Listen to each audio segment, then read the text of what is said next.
Have you ever wondered what it was like to be at a national political convention to nominate this year's president candidate?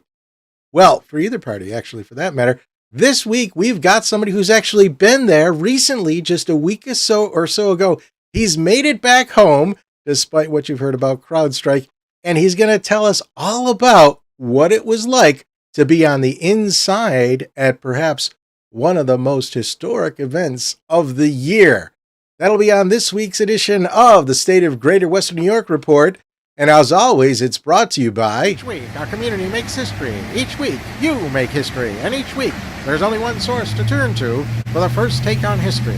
You know what that is? Subscribe to the Sentinel right now to discover the history being made in your own backyard.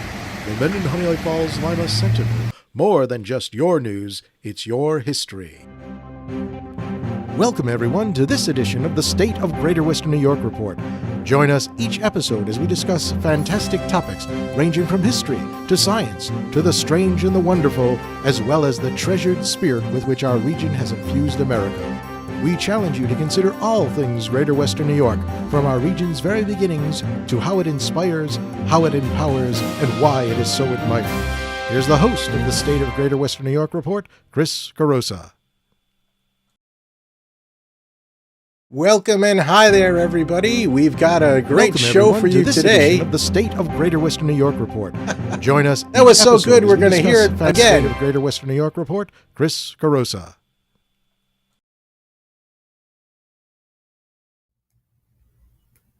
There we go. Hey, welcome everyone to this week's episode of the State of Greater Western New York Report. I'm Chris Carosa, and we missed you last week. We were a little off. But we're back again this week. A little off. We were just off. I don't know if we were a little off. We were off. Welcome everyone who's watching this live. And this week we have a very special guest, John Tubridy. John Tubridy was at the Republican National Convention last week. He's going to tell us a little bit about the inside story of what happened there. But before, just so that you get a sense for how anybody could go to a national convention. John, tell us a little bit about yourself, your background, and maybe your interest in going to the convention. Hi, Chris. Well, my background is I'm a Webster resident, and I've had a lifelong interest in the political scene, and I've followed many conventions going back to, I believe, 1968. And so this was an opportunity that arose at the end of last year. I expressed my interest. I serve in the political community on the Webster Republican Committee as a committee person. And so the way it's set up in New York State is each congressional district has 3 delegates and 3 alternates. So basically I made known my interest in being an alternate delegate, and I had the good fortune of being chosen by our county chair, Pat Riley. And I found out about it in April. And as a delegate or alternate, you basically pay your own way to the location of the convention and the hotel and pretty much your meals. And that was what my expectation was going into this. And fortunately, I flew out on Sunday, July 14th, and there was a huge picnic for all the delegates. And it was a large park in Milwaukee. So this was a very, very much a social event. And the venue was beautiful. It was on the waterfront, and the city holds a series of concerts there throughout the summer months. So it's very, very nice location, and it was very upbeat. Okay, people gathered from all over the country, and we drank some beer, Milwaukee beers, local beers, and plenty of food, and just a good fellowship among all the attendees. So how far in advance were you notified that you were going to be an alternate delegate, and were there rooms available marked out for you at the hotels, or were you pretty much on your own? Right. Okay. Basically, I was informed back in late April, May timeframe, and in terms of hotel, you had to pay. You had to be willing to pay for the hotel. So the hotels were blocked off. So the New York delegation was in two hotels, and basically what I found out is that they came in, and people that had made reservations, let's say year end, they were bumped because the committee came over and basically took purchased all the rooms as a block, and so. The hotels were secured. Now there were 50 states plus the District of Columbia in Puerto Rico had delegations. I'm not sure where they stayed. So Milwaukee is a larger city than Rochester. Our hotel was not downtown. It was in a suburb called Bloomfield. It was about a 20-minute drive. Some of the delegations traveled by bus, an hour and a half to get to the convention site. So we had good locations. So the rooms were secured well in advance, and the delegates were bused to the venue, or you could take Uber. And in our case, we probably Ubered more often because we went earlier. So I mean, the layout was very convenient for the New York delegation. I'll say that. So in terms of getting to Milwaukee, were there any issues in terms of flights coming in? I know it's not a direct flight, but how many flight changes did you have to make? Yeah, it was easy. Just I was scheduled to leave Rochester at 11:30 on Sunday, July 14th. There was mechanical problems, and there was a problem in Chicago, perhaps weather-wise. So fortunately, I did get to Milwaukee for the event on Sunday evening. Okay, the flight was 3 hours late, but I delayed both here in Rochester and in Chicago. So I flew through Chicago, and I was prepared to actually rent a car in Chicago and drive to Milwaukee. It would be a similar drive from Rochester to Buffalo, so very easy to do. So all things considered, the flight out was smooth. Accepting that delay, but it worked out. We were able to get to the picnic, and that was a kickoff of the convention week. Renting a car from Chicago and driving to Milwaukee, that for some reason that reminds me of a movie. I don't know why. So actually, now we're going to cut ahead only because this is kind of topical. On your way back, how hard was it to get home? Because that was when this Crowdstrike problem happened, and I know that there were a lot of people who were delayed coming out of Milwaukee. In fact, just all over the country, not just Milwaukee. Right. But were you impacted at all by that? I had a guardian angel because I had no problem at all, which was remarkable, right? My flight out was scheduled for 6:45 Friday morning, American Airlines, and I had a problem with my Uber driver that I had arranged the night before, and so I got up and I was in the lobby, and another delegate was watching TV and basically saying that New York City airports were closed, shut down, LaGuardia and JFK. That there was this CrowdStrike, everything, the internet went down. But I did hear on the news that American Airlines was first up like 3 hours before. So my notification, there was never a notification that my flight was in jeopardy at all.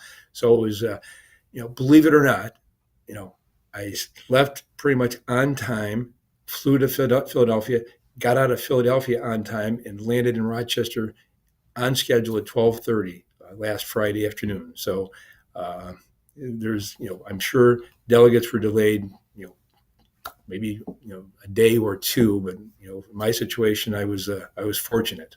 I know I had a meeting that Saturday morning or afternoon, and it was a national meeting, but through Zoom, and several of the members of that board could not attend because they were stranded in airports still Saturday afternoon. Well, let's go back to the beginning. You made it to the picnic on time, and you probably were speaking with a lot of people from all over the country. And this was on Sunday night. The night before, the day before, was the assassination attempt. What was the feeling in the crowd about that? Or was there concern for security at the event? Or tell us what people were talking about. Yeah. Well, I mean, this is, I heard a number that there were 5,000 delegates and alternates, okay, and then they could bring guests. So, I mean, there was a mass of people, okay. And basically, I stayed with the New York delegation, and so I would say, this was a very festive, gathering. Okay, and you know, in terms of the effect of the assassination attempt the day before, it didn't dampen anybody's enthusiasm. Okay, now your question about security, well, it just happened on my flight from Chicago to Milwaukee. I sat next to an FBI agent, and he assured me that the area was well secured, and so there was never any concern that on my part, or that I could see from anybody else. This was a gathering of people that, and you got to keep in mind that in 2020, the convention was all virtual. Okay, now whereas this was my very first convention, there were many others that had been to multiple conventions. In fact, one of our delegation, this was his 8th convention. Okay, so keeping in mind that there hadn't been a gathering in 8 years, so this was a party. Okay, and it was upbeat and very enthusiastic, and it was obviously upbeat, enthusiastic because of how President Trump reacted immediately after the shots went off. Okay, that set the tone that this was a very positive experience, positive mood for everybody. So you mentioned that there were people there who had multiple experiences from earlier conventions. Did they give you any sort of sense that this convention was a little bit different, or for them, was it just pretty much the same as always? Yeah. Okay. Well, I guess what I can say is that from what I heard, this was the best organized convention. Okay. Now this was at the very opening. Okay. We're talking about Sunday night, but on balance, this was a very well organized convention. And the city of Milwaukee went out of its way. The location downtown, I would compare the venue is where the Milwaukee Bucks played. So it's very much like the layout of where the Buffalo Sabres played, where there's restaurants. If we back up, they secured a perimeter. I would say it'd be maybe about a quarter of the size of Rochester. Okay, so there were checkpoints to get in. You had to have a delegate pass. And they would, you'd have to take your cell phone out of your pocket and your wallet. And if you carried a bag, they would search the bag. So there was security checkpoints on the perimeter. And then, literally when you walked into the venue, as long as you had a pass, you got in. So it was, very comfortable, very, very convenient. I guess the atmosphere, and we talked in advance, although I've never been to the Olympics, I felt like this was similar to the Olympic Village, meaning that, first off, the venue, the layout, multiple venue was very, very convenient to walk to. The weather was great, and just the decorations that were all over. I mean, they had a line of every state's flags, so it was very colorful. Okay, so I mean, it was just really an interesting experience to have that feel that wherever you looked, you knew that there was a sense of patriotism, that it was a convention representing each of the states, and you saw news reporters pretty much everywhere interviewing people, whether they were elected officials or delegates, and you recognize faces of people in the media and some of the politicians. So it was just it was a very very comfortable setting to be a part of. That you knew this was a celebration. So now, when you were there, you as a non-politician, because you've never served in elective office. That's right. Were you treated differently than the people who were politicians? And I'm not talking about the national ranking politicians. I'm talking about the local politicians who would have been there as delegates. Were you treated differently at all because you weren't a politician or an elected official, or was everyone pretty much on the same level playing field in terms of the event? I would say pretty much everyone's on the same playing field. Now, you may have heard that there were certain celebrities there. I can say I couldn't say that I saw anybody there that was a celebrity. Politicians, when they get in, I mean, there were checkpoints, so I would assume that they had to go in through the checkpoints. Now, I can say in some of the venues, you could tell that there was some VIP. They'd have their black SUV, and there would be a military guard security person out by the car, and then a helicopter flying overhead. But that would be the only difference. I mean, it's a massive humanity.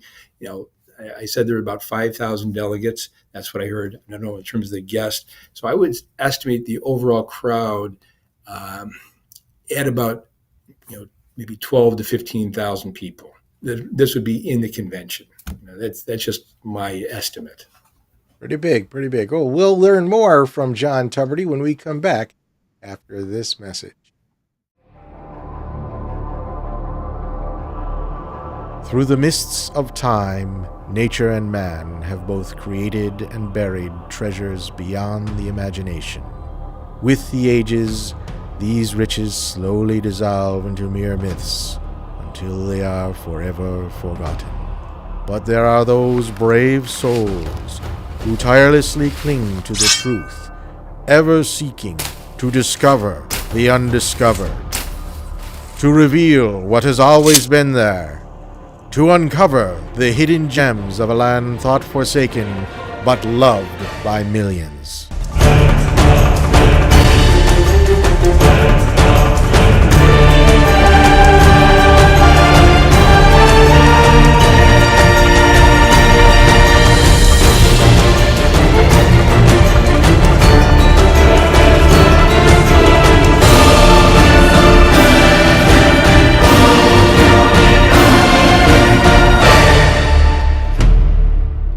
50 Hidden Gems of Greater Western New York. Discover the secrets in your own backyard. Buy your copy now at 50hiddengems.com. Well, welcome back, everyone, to the State of Greater Western New York Report. I'm Chris Carosa. This week's guest is John Tubridy. He was an alternate delegate at last week's Republican National Convention. And for those of you who are watching live, if you'd like to ask John a question, just put it in the chat, and I will read it to him as we proceed. Well, John, tell us a little bit about the structure of the week. So it started off with a picnic on Sunday night, and then what happened? Okay, so the convention convened at 1 o'clock in the afternoon. So there were two sessions on the Monday. Okay, so 1 o'clock in the afternoon and then 7 o'clock in the evening. So in the morning, the group of us heard that the Heritage Foundation had an all-day program of speakers. And so we had open time in the morning. So we Ubered down to the hall where the Heritage event was going on. And so I went there with fellow delegates for the morning session for a couple of hours. And that was very interesting because if you've heard the controversy around the Heritage Report, it's called the 2025. It's 900 pages long. I certainly haven't read it, but they had some engaging speakers. So we walked in and Vivek was speaking, and he was a Republican candidate for president early in the year. And so it was interesting to hear him speak in person. And he was followed up by someone from Homeland Security, Tom Homan, who actually addressed the convention, I believe, on Thursday. And so that was interesting from a policy point of view to hear their insights. And so then at 1 o'clock, we checked into the convention hall with our delegates. The delegates are seated on the floor. So if you think about, if you saw President Trump speak, the New York delegation was to his immediate right. The Florida delegation was straight ahead of him. And so as the alternate, we were directly behind in line with our delegation on the floor. So I was at the mezzanine level, and I actually thought about this morning. Basically, we were seated at the same area on the opposite side of the arena as President Trump and his family were, in the evening.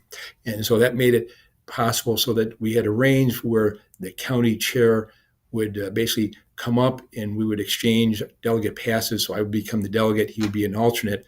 And so we were very close to where you could go down the stairs to enter the floor.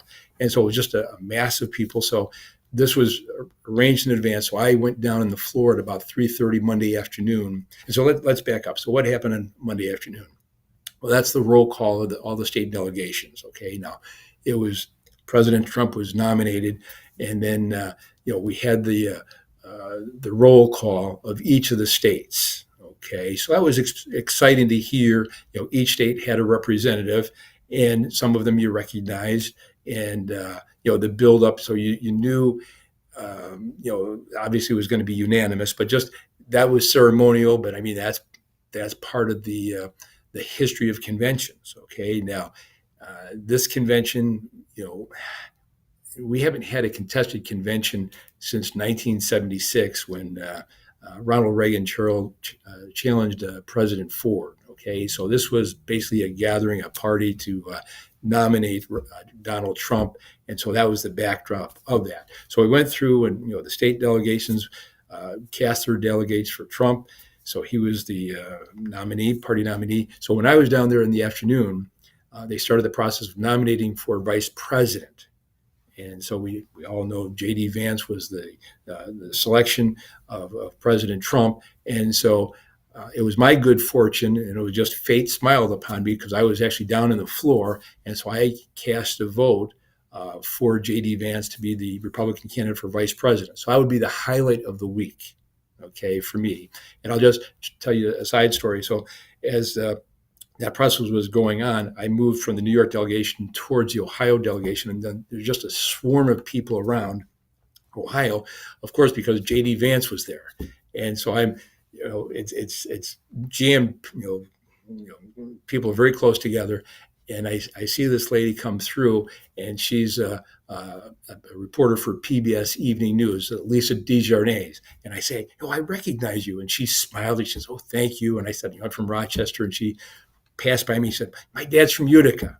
And so it was just that type of connection. And then right in front of me, I'm listening to this delegate talk, and I look at his name tag, and I recognize his name, Mike Caputo. He's from Buffalo.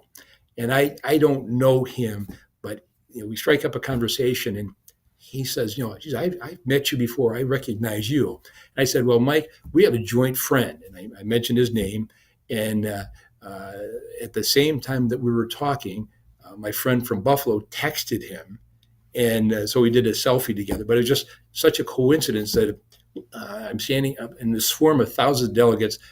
I'm talking to this guy who he thinks he knows me. We have a joint friend from Buffalo, New York.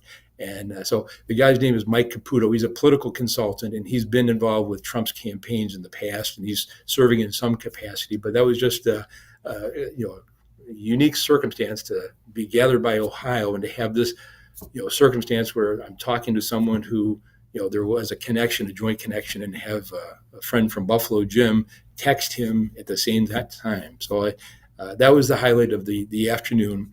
And then the Monday evening section, lots of speeches. And so the national coverage was probably, well, I don't, you know what time the national coverage was. I would assume it was on from, let's say, 9 to maybe an hour or two.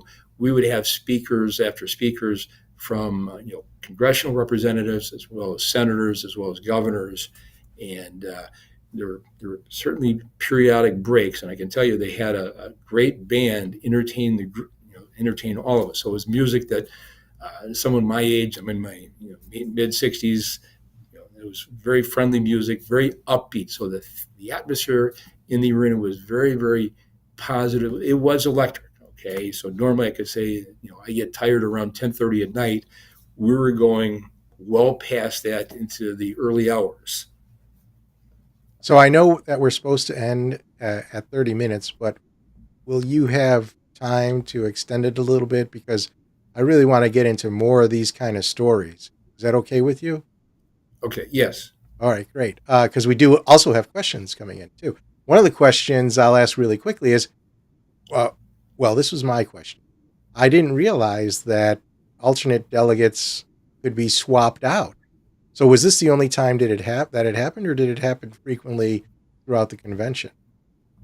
Right. Okay. So I mean, there's lots of there's lots of time, and so the idea was that the objective was to get all of the alternates down on the floor at some point during the week. So it was prearranged, and it was just a matter of taking off your lanyard with the delegate pass and swapping it with an alternate delegate pass. So that was easy to do. But they did, you were checked before to get down on the floor. You had to have the official delegate pass, so it was controlled, and that was the plan going in, and that's how it was executed. Now, it's you get down there it was just good fortune that I was down there when I was for as long as I was, and we did the best we could to get everybody a part of the action.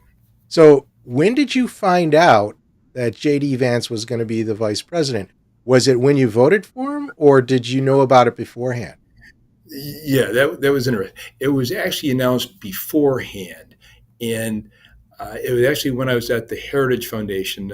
Senator Lee from Utah actually mentioned that his colleague J.D. Vance was going to be the vice presidential candidate. So that was announced before the convention. Okay, but again, it had to, both President Trump and J.D. Vance had to be voted upon by the state delegations. So that's interesting, because I don't remember when it came out public that he was the vice presidential candidate until before or after when they started voting. I don't remember, because I wasn't following it, right, minute by minute. So that's kind of interesting, because you always wonder, do the people who are there on the floor find out about it beforehand? And it sounds like maybe you did. Yeah, it was public. It was public a couple of hours before.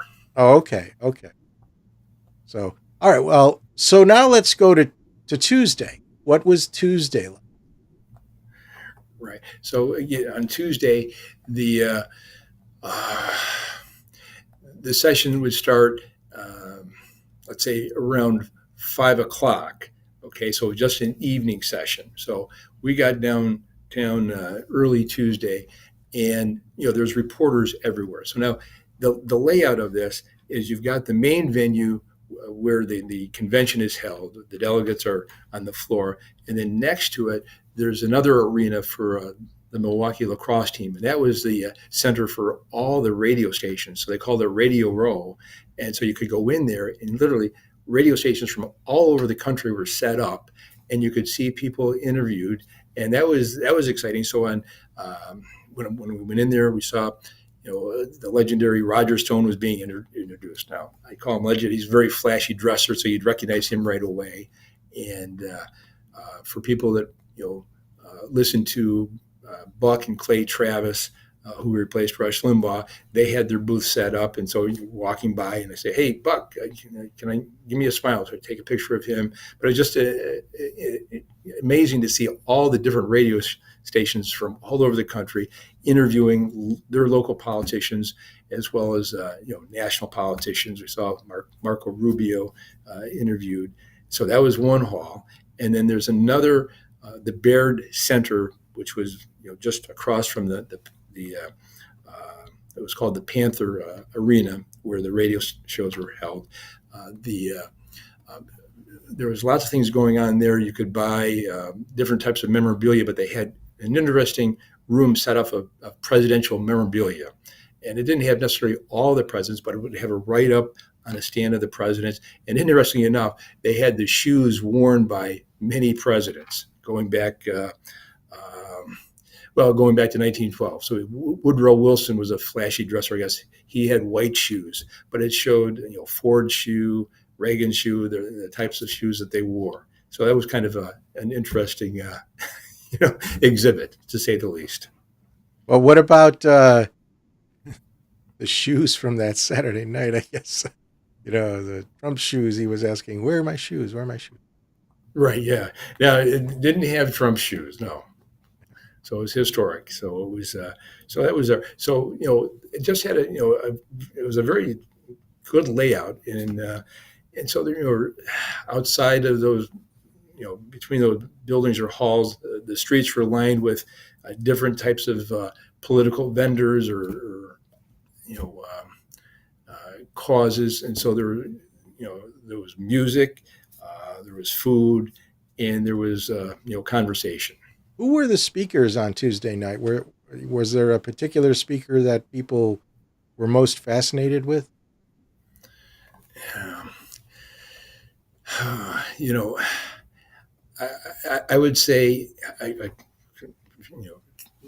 nights kind of blended together. Right. The VEC spoke, I think, on Monday night. Okay, he was good.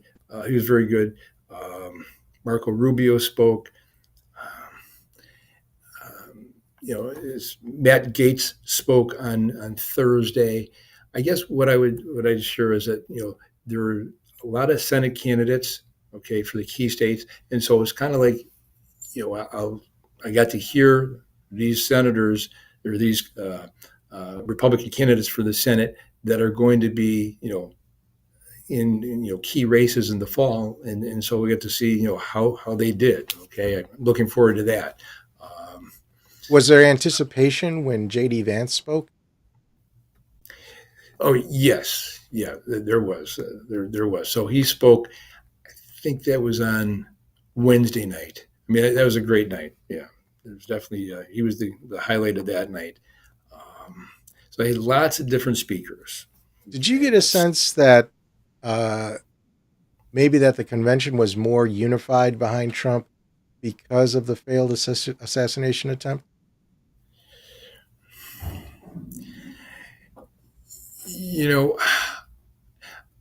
I'd say that certainly was a factor, but I think this was, going in the party, the different factions of the party coalesced behind Trump. Okay, and the Trump campaign was being credited being well organized, and so this was Trump's week. Okay, he put together the speakers, and I guess what I would highlight is that one of the powerful speaker was having the Teamster, the president of the International Teamsters spoke to the Republican convention. He was the first president to speak in its 125 years. So that was totally out of character, and that's because Trump wanted him to address the Republican delegates, and I could say overall he was warmly greeted. Okay, and so that was a totally, you would never have heard him speak at any convention that in contemporary times. And so Trump put together a roster of speakers that were on both sides of the aisle, both sides of the issues. Okay, in terms of foreign policy and with labor.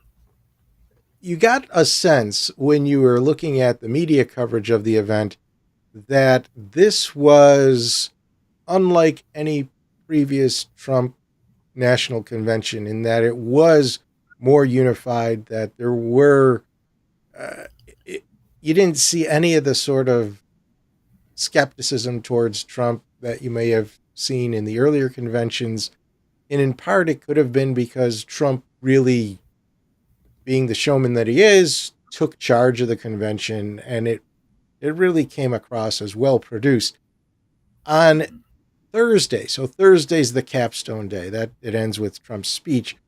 But leading up to the speech, the activities that were going on that day, did you get a feel that there was a sense of building excitement? What were people? Well, actually, going back there, let's go back to, I think it was Monday night when Trump makes his first appearance. So what were people expecting that? And how did they react when they saw him? Yeah. All right. Okay. So let's talk about, in 2016, Trump was the outsider. Okay. So the convention was definitely cool. It was not unified for him. Okay. That was a huge 180-degree different experience last week. Okay. So you're right at that. So the 2016, he was an outsider. And so the convention was, had a totally different feel. Okay, this is what I've heard from others. And then, of course, 2020, there was no field. Okay, and so this year, certainly because of the assassination attempt. Okay, when he entered the arena, okay, he appeared on the jumbotron screen. Okay, so you could see him enter and progress up to where he was seated. And so, I mean, that was an extraordinary moment where everybody was on their feet and they were cheering. And it was a very emotional time because you saw him for the first time. And I'm sure you saw it on TV. I mean, he had a somber expression on his face. Okay. And so it was extremely powerful, emotional moment on that Monday. And then followed subsequent nights, Tuesday and Wednesday and Thursday, the same thing as he entered um, the arena where he was seated, and then ultimately he came out on the stage. So those were the most powerful, emotional moments. Okay, when he was, first entered the arena on that Monday, and then the subsequent evenings. What were the expectations as in terms of his speech? What did people expect him to say? I don't know. I just, it's funny. You may have heard, he said he put together the roster of speakers. And so Hulk Hogan was on that Thursday night, and Kid Rock. And, he just commented that, he went down the list and, he said Donald, he was surprised that Donald gave a great speech. And he said, geez, they all did a great speech. So he had to finish strong. And so, he, in my mind, he spoke way too long, but that was his party. And, he was, he said what he wanted to say. And so people certainly were looking forward to hearing him. It went long. Okay. So as an alternate in that arena, it was, it droned on too long. Well, a lot of people say that he did that on purpose just to show he had the stamina to do it. Which actually gets us to another question, and that is, did people expect that ultimately he would not be running against Joe Biden? Yeah, that's, no one knew. Okay, so now, the political world has changed dramatically in the last few days. And so, no, everything was geared up against President Biden because President Biden was giving every indication that he wasn't going to leave. Okay, now I'm sure behind the scenes they had to be planning that there'd be a change. I think just politically, the timing of this is coming out of the convention. Normally the candidate has a positive move in the polls, and one way to block that momentum is by coming up with a blockbuster announcement, shortly thereafter. And that's what's happened. So, the whole convention was Trump versus Biden, and contrasting the record of Trump in the Biden administration.